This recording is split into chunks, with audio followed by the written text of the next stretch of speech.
Hi everyone, it's Derek here, and I'm going to show you how to update the past medical history because it's something that's worth checking and updating on a regular basis.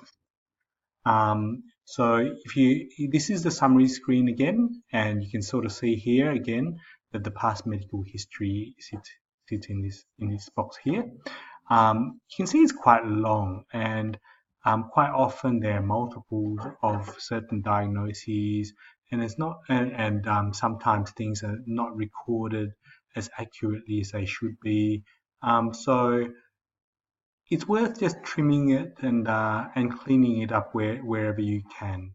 So if you go up to past history, you can sort of see through here the full list or part of the list if the list is really long. What you could do, there are two things I suppose you could do. You could add an item to the past medical history, or you can remove an item from the past history. So let's say we don't really need to know anything more about this patient's previous episode of influenza. We can remove that item. So if you highlight that item there, and then you can either just press the delete button on your keyboard, or you can right click on it and then delete it.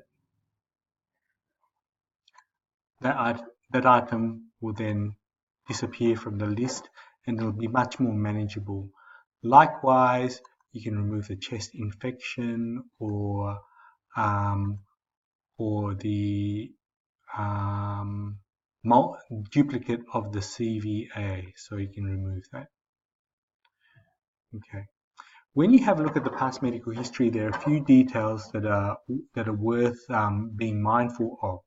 So you can see the year of the diagnosis for this condition. You can see that some of these conditions are in bold and some of them are grayed out. So the bold conditions are conditions which are still active. So you can see here the ones that are active, and the grayed out ones are inactive. So inactive includes things that have happened in the past but are not receiving active management, or anything that's not really that significant. So if we say we can see osteoporosis here, I would probably put osteoporosis in bold because it's something that is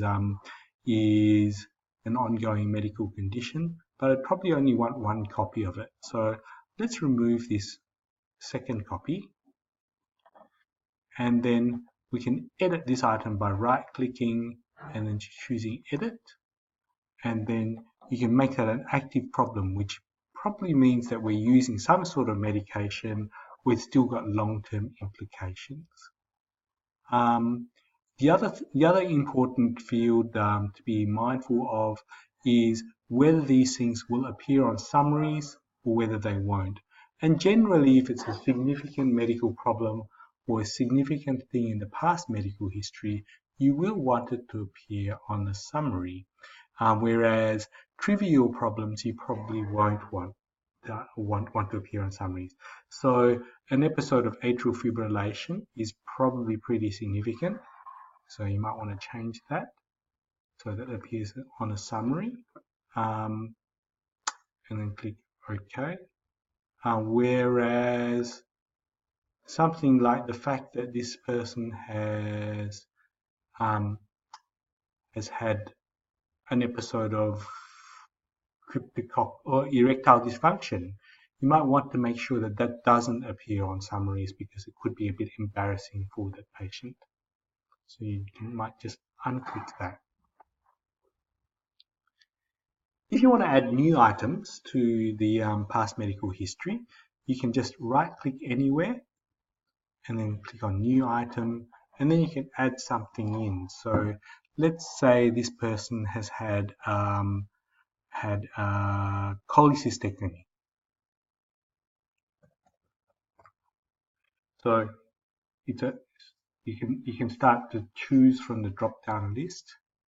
So let's say it's a laparoscopic cholecystectomy, And it's not going to be an active problem, but you probably still want it on a summary just in case he goes to see a general surgeon and it complicates their diagnostic process.